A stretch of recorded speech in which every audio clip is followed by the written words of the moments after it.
Jill, I am so delighted to have you here. I'm really looking forward to this conversation.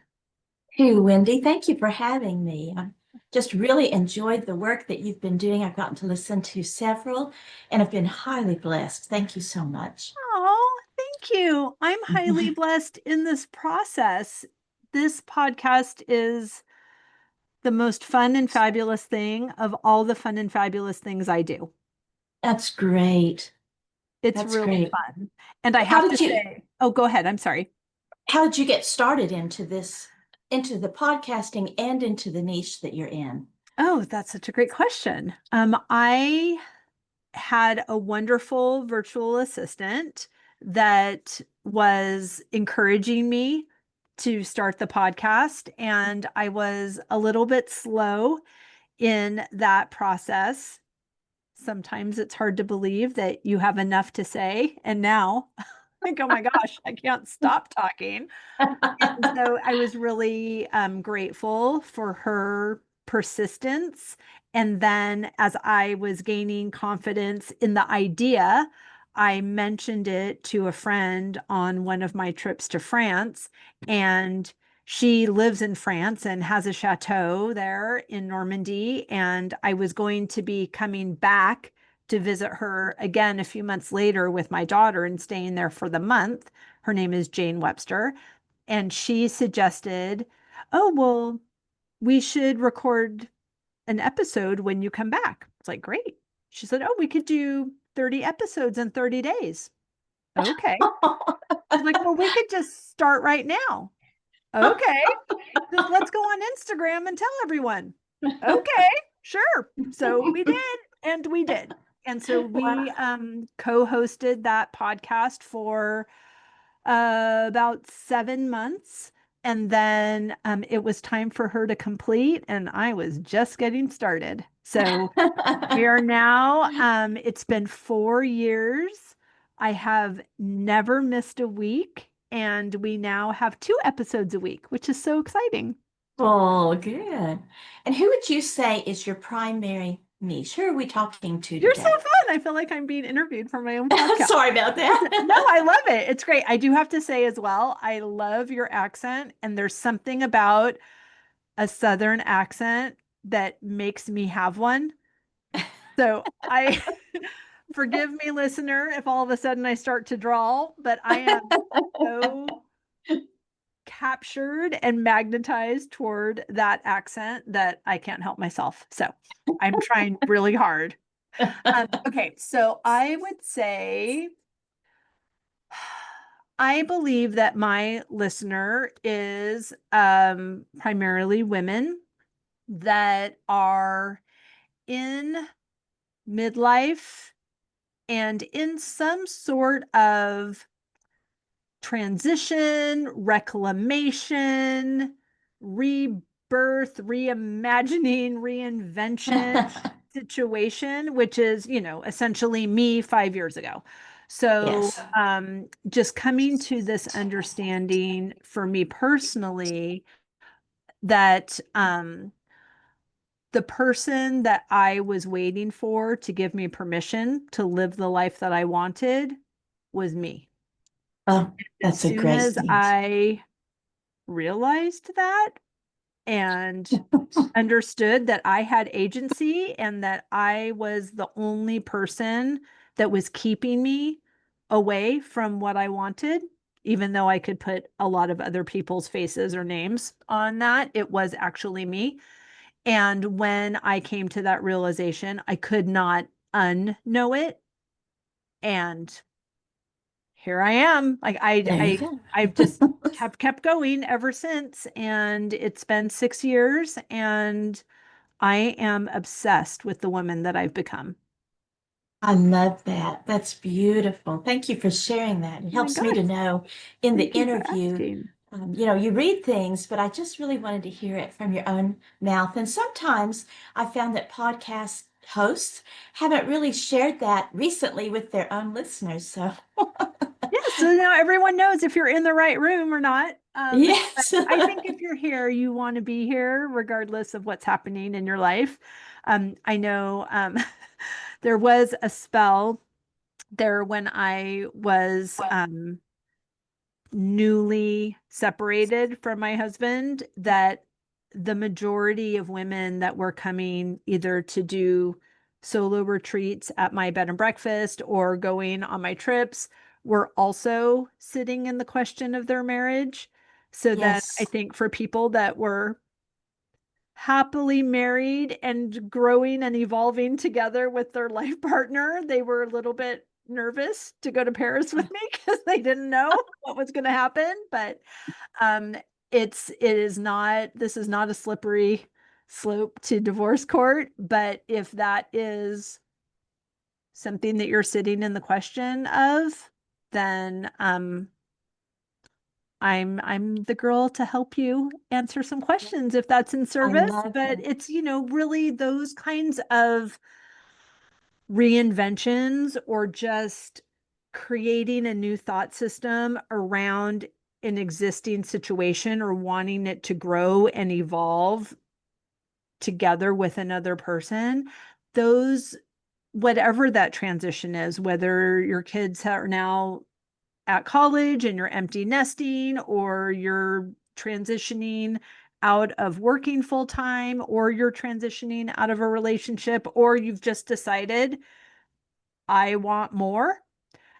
All of those movements and changes in our life have so many common elements Yes. that it doesn't matter. I don't only talk to people that are sitting in the question of their marriage, or only talk to people that want to move from California to Massachusetts and live in an antique house and start a flower farm and a bed and breakfast. Like, so there's I am not as niche as that, but I think that there are so many common factors in just Exactly. making a change and believing that you're worthy of the dreams that are in your heart. Yes. Love that. It's just Yes. beautiful. Thank you for sharing that Oh with me. my It really gosh, you're so helps kind. me in our conversation. Absolutely. Now, how would you say that you are saying yes to yourself in this season? I have rarely said no to myself. I love that about you. But now I don't say that like I lack any self-control. I don't Of mean course. that, but that I've been blessed with a grandmother and a mother who both were future thinkers. They always Mm, thought into the future. And I know that that's what really gave them health until the day they died, was that they were always thinking about something into the future. So I felt like I grew up as somewhat of a dreamer, not a dreamer in a weird way, but just someone who enjoyed looking at the next step. Where I am currently, last year we had an election and the word Doge kept coming up. And hmm. I remember thinking, everybody is for cutting financial waste in our lives and all, we're always careful about our money. And it sounds really good until it hits someone's pocketbook.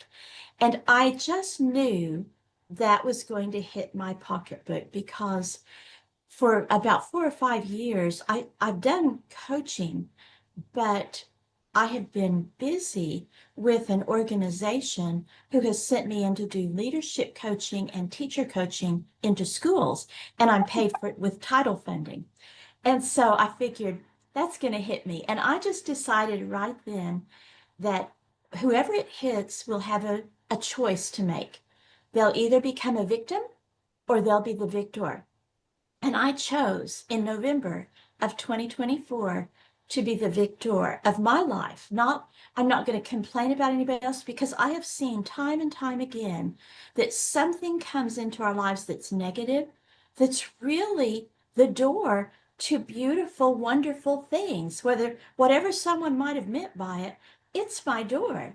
That's And right. so I began at that point to think through. I'm not ready to retire. People will ask me a lot, have you retired? And I think, no, I'm not. I'm still alive. I want to be alive. Right. And so I looked at my life, looked all the way back to see what was the common thread where I found my greatest joy, where I found this brings me to life. And what do people keep coming to me to do for them? Well, I've been in education my whole formal career. I was a teacher, I was an instructional therapist, a principal, I was even a school superintendent, which I hated that job. Right. But all the others, When you know what you don't want, it helps you know that's what you want. right.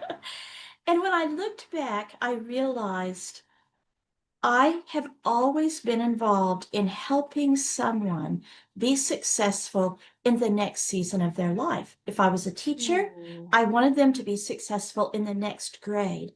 If I was a principal, I wanted my teachers and my parents to be successful helping their children. And so it was always, that's where I found my greatest joy. And then it hit me. I went all the way back into my life. And I remember being a little third grade girl. And I was sitting on my front porch reading a book. My little next door neighbor, her name was Harriet. She came I up on the love that front, name. yeah, she came up on the front porch. She was in kindergarten and she said, I want to read. And in my mind, I had no debilitating beliefs. It was like, Right. well, if you want to do it, okay, let's go. Sure. And so I took her into her kitchen at her kitchen table.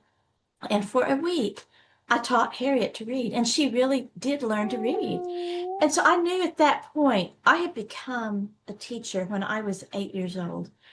And so when I left the formal field of getting my paycheck from a school and went into consulting, I looked back and I can tell you that I've been consulting formally for almost 15 years now. And not always in schools, but a lot of schools have contacted me to come and help their teachers and help their leadership team. And because I've been in the field of education, they know me. And I worked with Sure. an accreditation bureau and my name was on letters. So they knew me and I was blessed to have somewhat of a following. So I would get in those schools, and to this day, I cannot think of one school out of the almost hundreds now, well over 100 schools that I've worked with. I can't think of one that a lady over 40 didn't come up to me and she would say the same thing. She'd say, Hmm. I want to know how to do what you do. And so Ah, my coaching heart, without me knowing it was a coaching heart, I would say, well, let's sit down and talk. And as we talked and I questioned her and learned about her, we always came to the realization that they didn't want to know how to do what I do.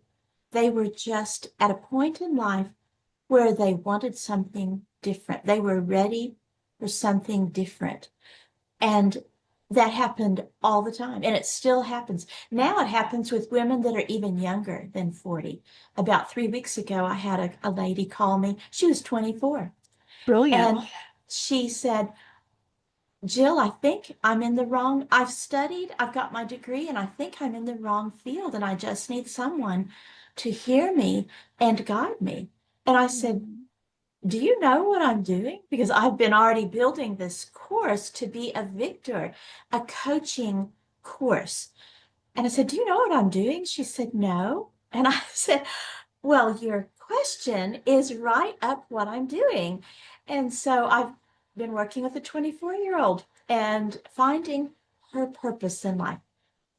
The common thread that I found with the ladies who were coming up to me was that they typically were over 40. And we know that life shifts after 40.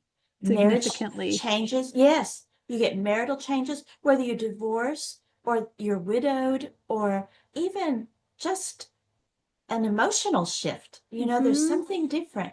The kids leave home.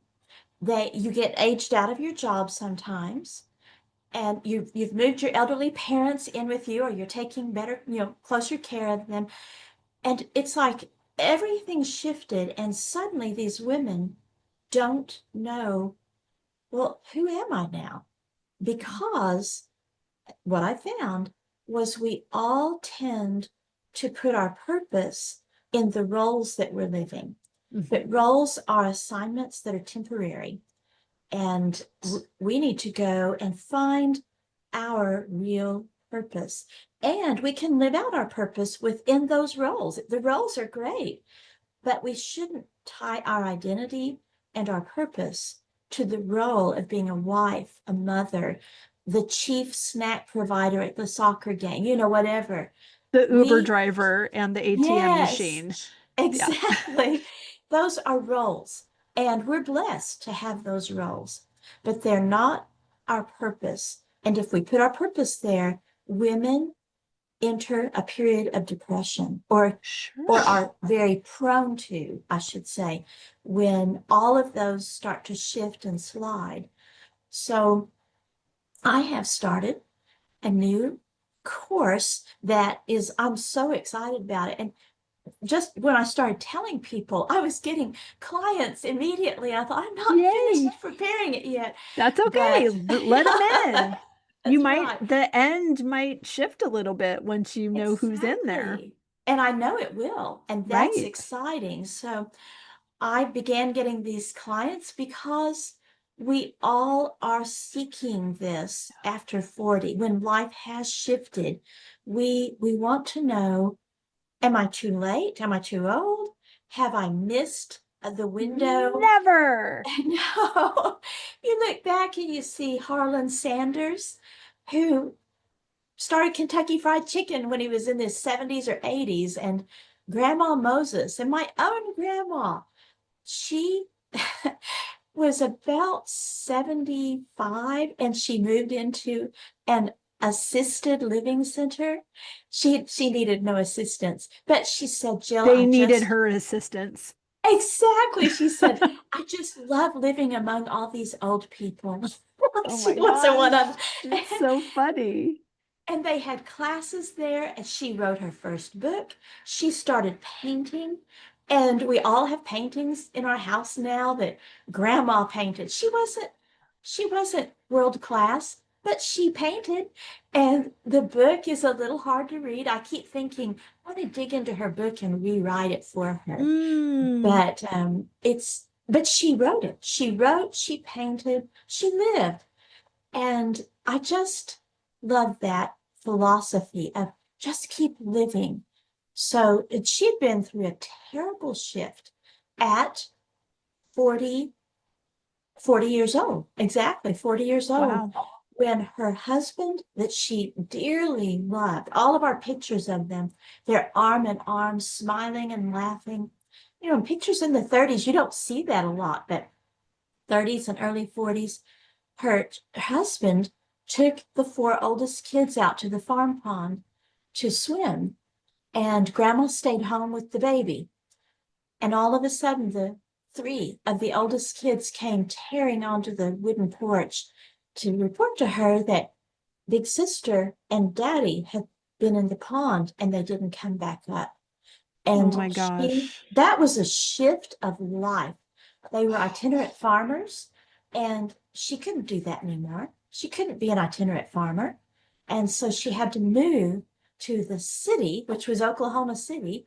And she became, in 42, a Rosie the Riveter. She started building planes. But before she moved there, she had never seen a phone. She'd never Wow. gotten on a bus. She'd never even seen a flushing toilet. Oh my They were God. so far out in the country. And now she's got four little ones, and she has to raise them in a foreign land in her mind. But she wanted to be in the city because she wanted her kids to have an education. She wanted to be tied to a church. She just had all these things. So I was blessed to watch a woman who learned how to find joy, not happiness. I don't know that grandma was super happy after her beloved Jim died, but she did find joy. And one time she said, I found that joy is only revealed when there's sorrow. Happiness Mm. comes when there's lots of good things happening, but joy is revealed. It's not that you can't have joy when you're happy, but it's revealed most when you're sorrowful. Wow. So I was blessed with women in my life that have shaped me. And now I feel that I get to help women partner with who they are. I'm just a guide. I don't do it. They do it. They do the work. Totally. Yep. But I love walking with them and shaping them. In the program that we've developed, it's geared to be faith-based. And so, but any women can come in. They would just need to know that we're pretty faith-based in here. But that's because we're going pretty deep spiritually into who we've been all along. And it's to do that, I feel like it's helpful for us to have a faith-based foundation in that. But any woman is welcome to come in, but they would just know that we're going to be faith-based. Right. I love all of this so much. It's really beautiful. And what came up for me when you were talking about the women that are kind of outsourcing their purpose to their role and Mhm. how that can be really exciting if your kids are doing well and your husband's Yes, successful and your house looks great and you've got time to do all your stuff. But if any of those players are not achieving or succeeding in the eyes yes, of everyone around, if she has put all of her purpose in their output or their yes, result, then she feels like a failure because they aren't doing what she wanted them to do or hoped they could do. And exactly. that it's such a fascinating thing to experience and to witness in people because we feel like we have a responsibility as parents. My daughter is 11 and I found I'm we adopted her from China and I was 48 years old when we brought her home as a 2-year-old. Yes, So, um I had a lot of lived life prior to that, which I'm super grateful for because I actually know something now. I think I'm a much yes. better mom than I would have been at 24 when I wanted to become a mom. But what I have found though is pardon me, I have habits, the way of doing things. And so what she needed as a 2-year-old, she doesn't need as an 11-year-old, but my routines, I have to be really purposeful about shifting them. She doesn't Yes, need me to kneel on the floor of her bedroom and help her put her pants on. Like yes, she's good. Like she's makes her own lunch now, which is super exciting. yes, Um, which is so fun, but it is this constant shift because we hear these things about how everyone is responsible for their own experience and yes, we can know that conceptually, but we lived yes, so many years of our life as their provider of well-being yes, that to now because they can make their own lunch, now she's the creator of her own experience. It really takes some mindful intention setting and reevaluating of that role and how can we both individuate, right? Like she's yes, wanting more freedom and independence and I also get to have freedom and independence and what that looks like. It just all to yes, say it's no joke. And so the fact that you are offering this beautiful service and community and guidance to hold space for women that are yes, figuring this out and what it looks like for yes. them is so beautiful and so needed because, I mean, we could figure it out ourselves, but why? Why would we do that Right. when help is available? Exactly. When help is available, it's not as painful.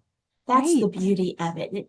You can't, anybody can figure it out, but it's painful to shut doors and walk away from things. Yeah. And sometimes that's necessary. Not everything in our past, but a few things we don't need to carry into our future. And those are painful things to, and you question, am I doing this right? But the women that I see having the most struggle with this shift of midlife are the ones that have made a comment that I hear a lot now, and it really kind of worries me for these women. And it's this: my kids are my life. Mm. And I think, wait, I wait, know. wait, wait, I'm wait. like, Queen, we're going to Yes, France. Let's go. yes. They're not your life. They have their life. And right now, your life is to make sure they live to be there, to live their life, but not always. And, Right. You can you know, take joy from their existence and their presence, yes, but yes. all of your joy can't be wrapped up in that No. because they're about to leave and they're supposed Yes. to. And they should. They're They supposed to should. leave. If the alternative of them staying little, the alternative is not chosen by anyone. The, Mhm. you want them to live and grow. And if they don't grow, they don't live. And, we've experienced several months ago some pain here in the Texas Hill Country and lots of tears because someone, their little girl, doesn't get to grow. And so to wish them to stay little is to wish that they not grow. And if you don't grow, you die. My mother told me one time, we had just heard a young mother say, my children are my life. And she said, she looked at me, she didn't say it in front of the lady. She and I were talking privately afterwards. And she said, it worries me when women say that because I see heartache ahead for them. And she said, I can tell you that I loved you being a baby. I loved it. And I loved you being a toddler. She said, I loved every stage of your life. And at the time she was telling me that, I was probably 50 years old when she told me that. She said, I have loved you at every stage. And then she stopped and looked at me. She says, well, maybe not so much when you were 17 and a little sassy, but she said, I once, when you were little, I wished you would stay little. And it hit my heart that that would be wrong. I want you to have a life. And so she learned to appreciate my life at every stage instead of wishing it could stay one age. But she did not, she found joy in me being around, but her joy didn't rest in me. And so, Right. and therefore I loved her. Women that their children are their life, their children can begin to feel very smothered and they get a little bit, um, they're bothered by that. They feel like they're snared in. And so Sure. we want to be the people that put our children in our hand and say, my hand is your safe spot. You're free to fly, but you're always free to come back to your safe spot. So, Right. And your palm is open, not yes, you're in my yes. grip, in my grasp. Why do you think, in your experience, what do you think are some motivators for women making that sort of statement? I think that what I've seen, and other people may have seen something different, but Sure. just from my observation, it seems that are, we live our life as girls, and then we suddenly get married. And that it's like we've been a girl, and now we're married, and now we have children. And we've never taken the time to discover who I am. And I Mhm. don't mean delay everything. It's not wrong to get married early and have children early. Those are beautiful things. That's wonderful. But within that, there needs to be some time to stop and sit and just think spiritually into yourself, into God himself. What is he wanting here from me? But also just emotionally, what are other people wanting from me outside of this role? And are there common threads?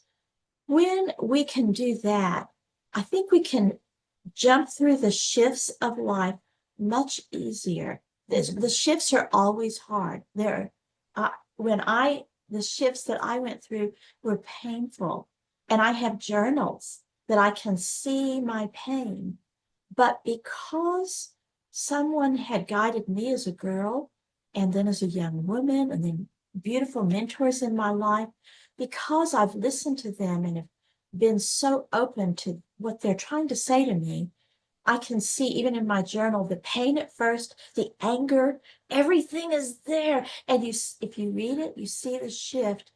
And sometimes I look back at my journal and I'm shocked at how quickly the shift from anger to gratitude Mm-hmm. came. Right? And Which that's the work. yes, That's the work. yes, You still get to feel all the feelings. We're just yes, collapsing the timeline on yes, the recovery process. exactly.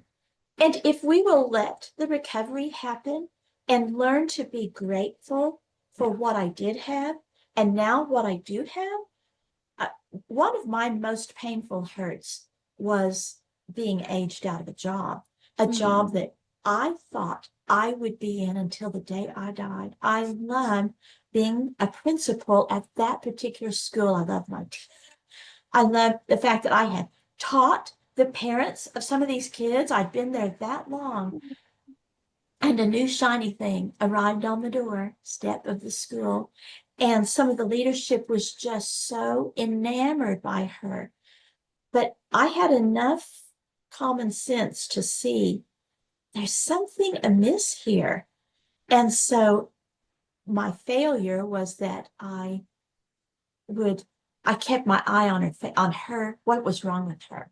Mm. And I think she sensed that. And Mm-hmm. so we did not hit it off. And it ended up being, I was lied about. There are rarely few things that hurt more than being lied to and lied about, Mm-hmm. because truth brings us joy. But Right. I was lied about. I was it was just a horrible time. It was so Mm. horrible. I thought, why am I still here? I don't have to do this, you know?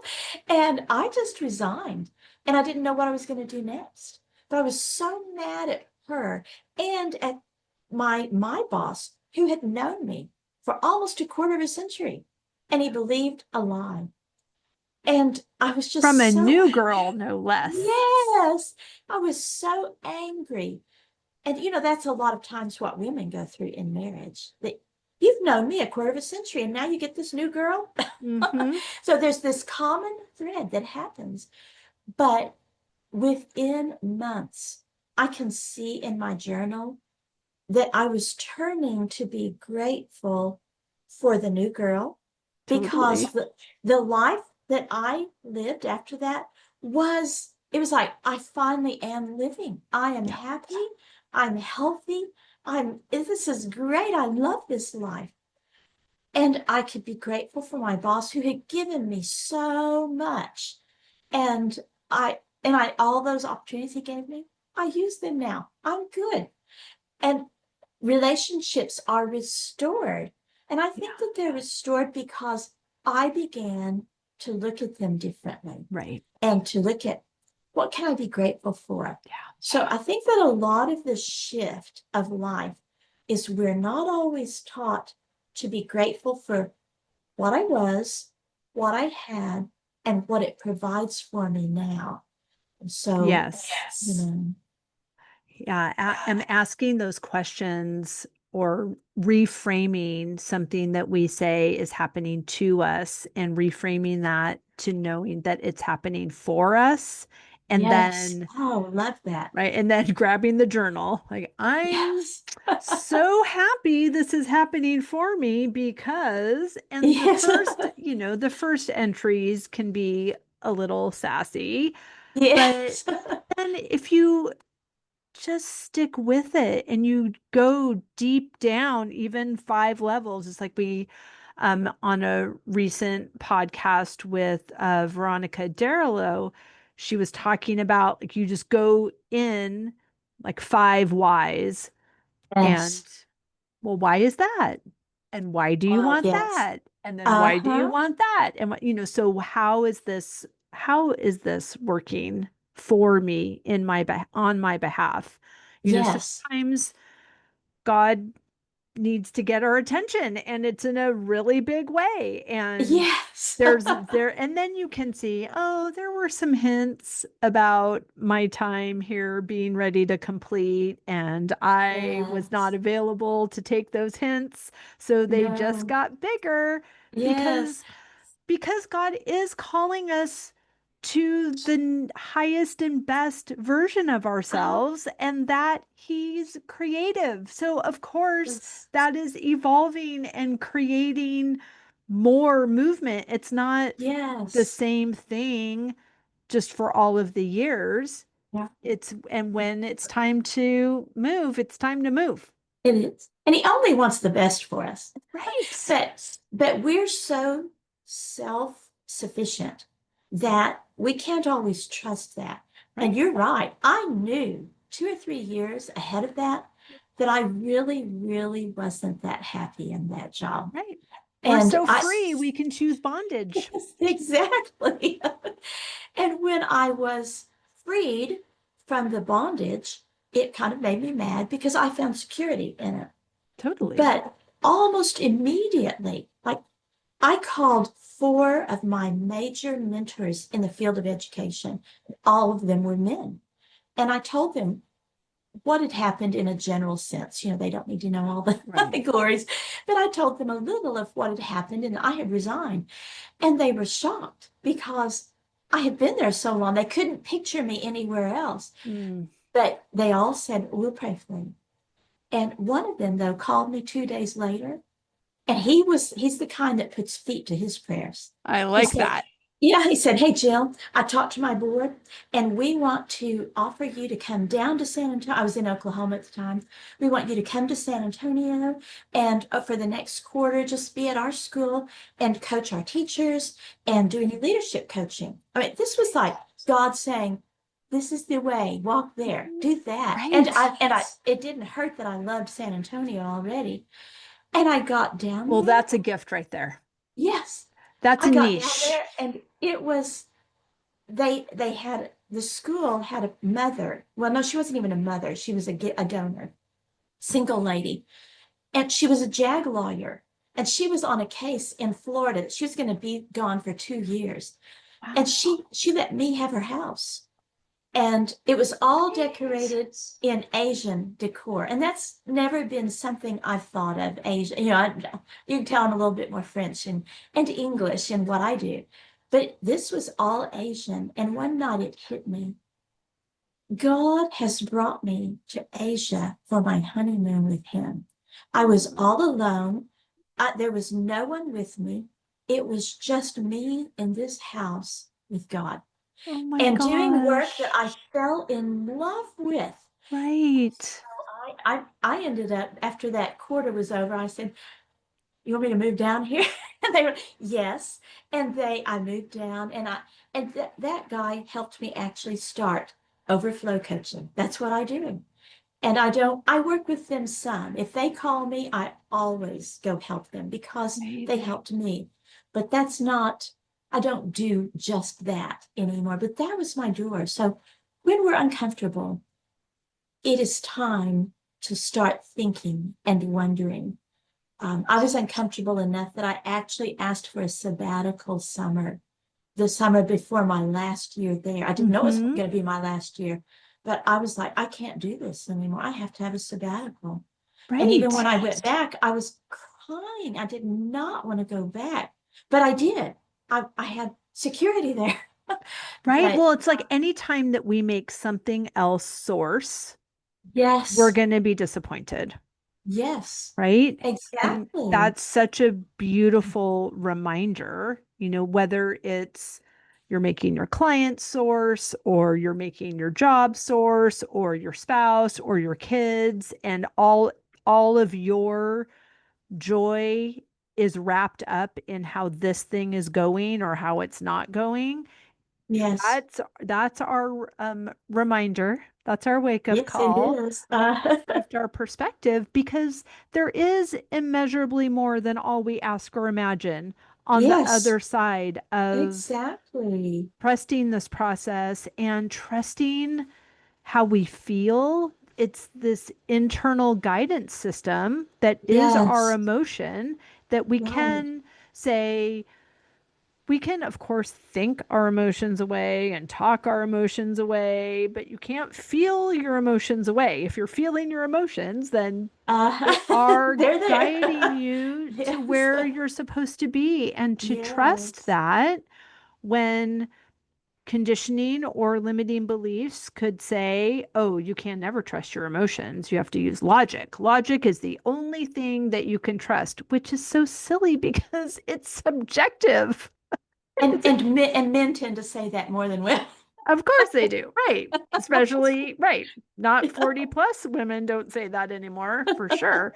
So I think that it's really beautiful how your story is this graceful unfolding, and how you were more than cared for on the other side. And Yes, now, even stepping into this broader environment where you can help women that are feeling, stuck or in a period where they know some transition needs to happen, but it's scary. yes, So I it love is that you scary. had that experience so you can speak to them, which is like, I'm excited for everything that has happened to me in my life because I Ye- know it's actually happening for me, Yes, and because I'm eager to talk about it and be of service, and I'm not complaining about those things that happened, but I'm also not pretending they didn't happen. exactly.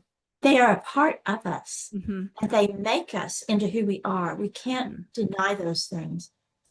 You know, the last day I went to work at that school, that morning I was listening to the radio in the car on the way in, and someone was sharing a story about a reporter from the Kansas City Star who got fired from his job because he wasn't creative enough.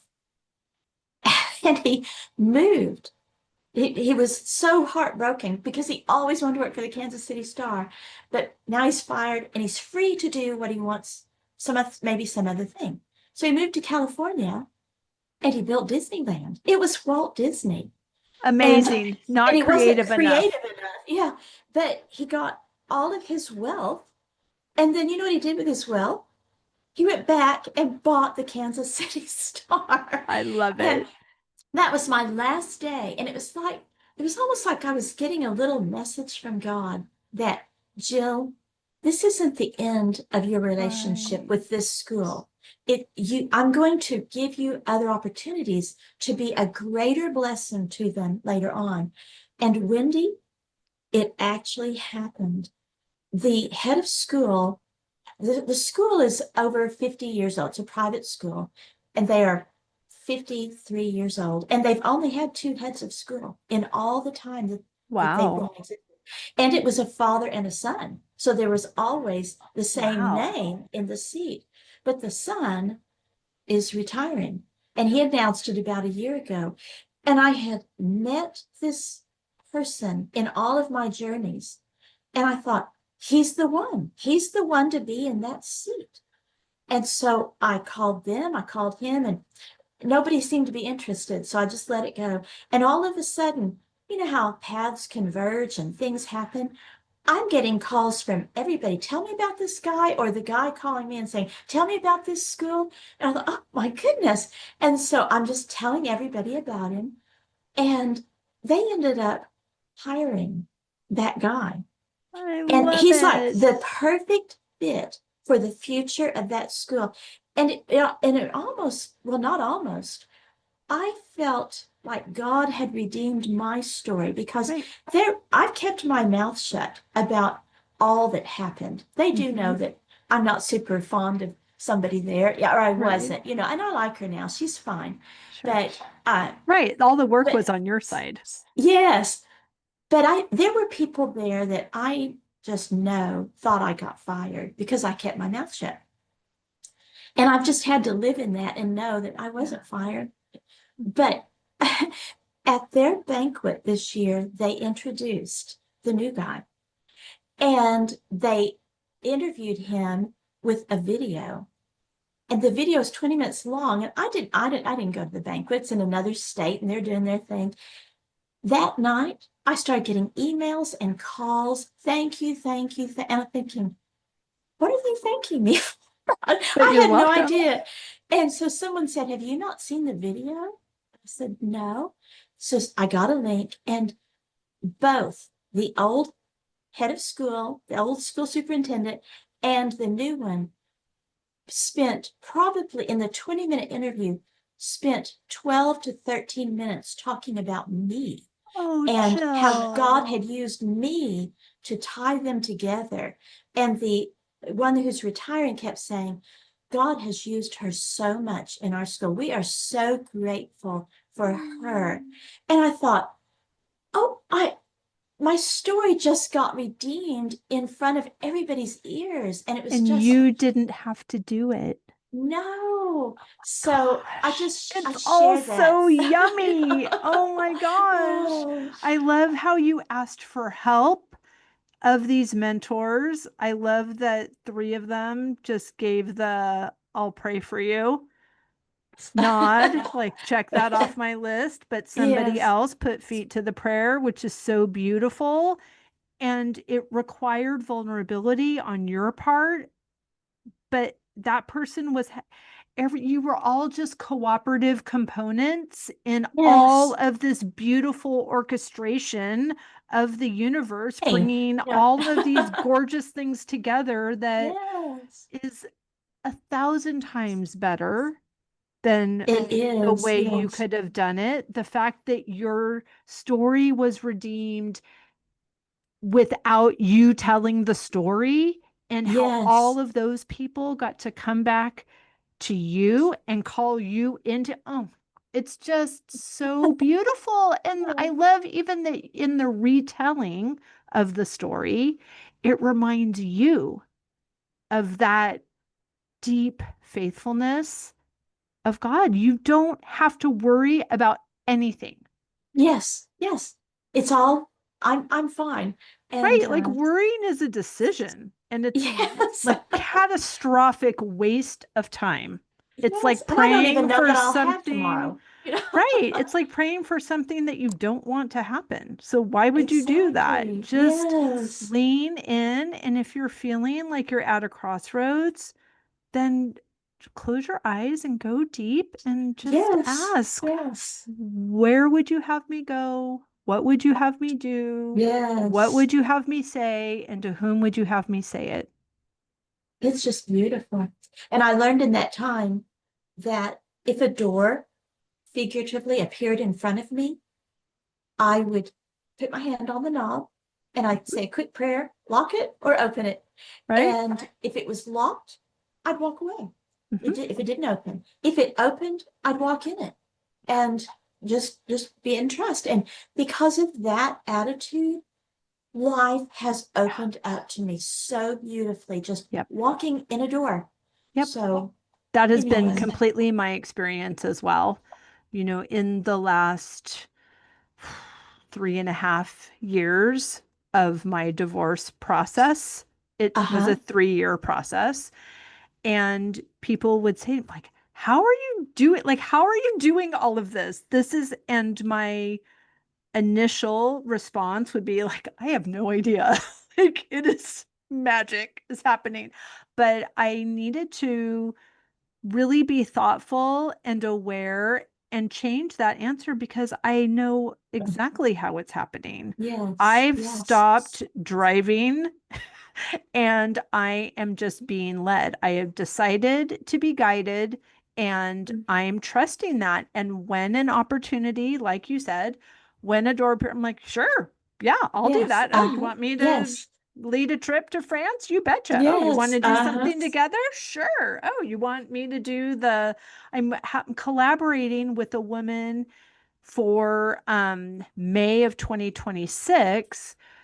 She was a vendor, a collaborator for a trip that I led 2 years ago. She runs a jewelry school. I've had her on the podcast. Her name is Jessica Hickman.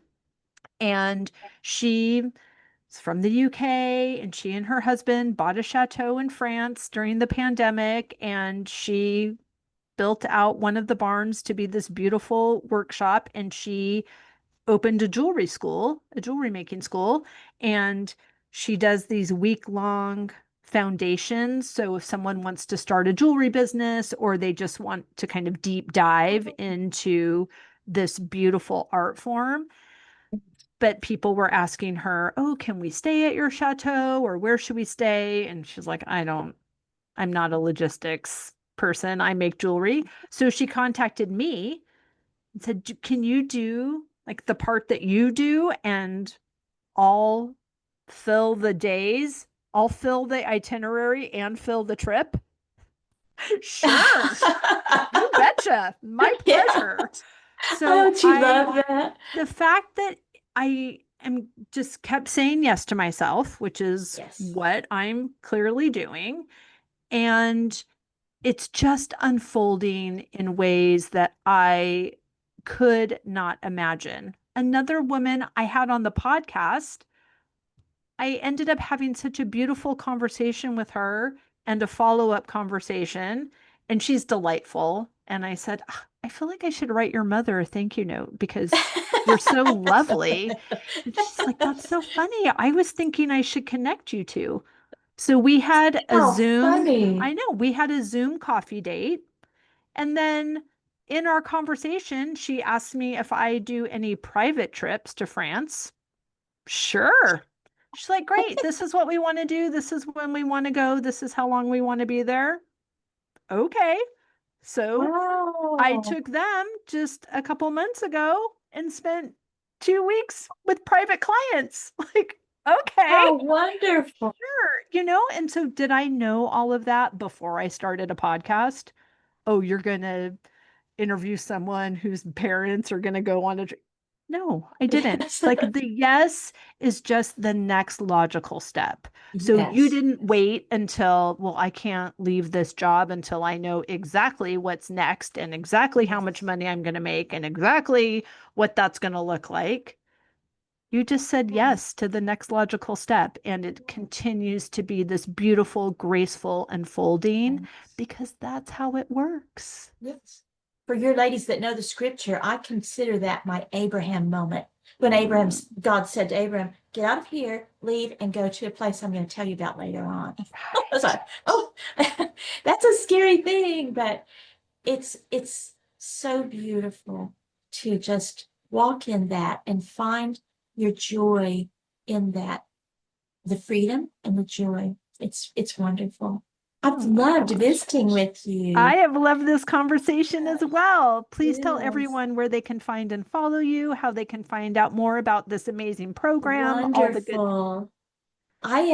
They can find me at overflowcoaching.co, not .com, so but .co, and they'll see me there.